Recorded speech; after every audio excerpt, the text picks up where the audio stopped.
Hello বন্ধুরা, এই যে কষানো হয়ে গেছে, এবার জল দিয়ে দেবো।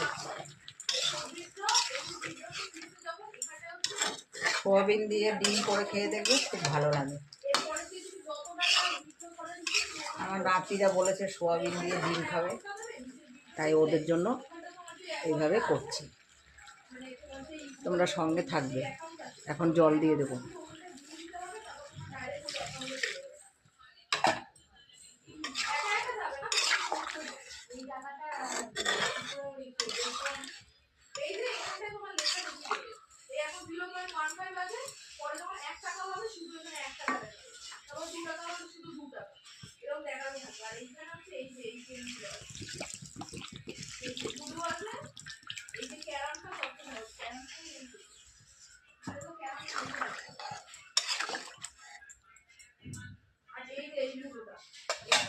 এখন ঝোলটা হতে থাক।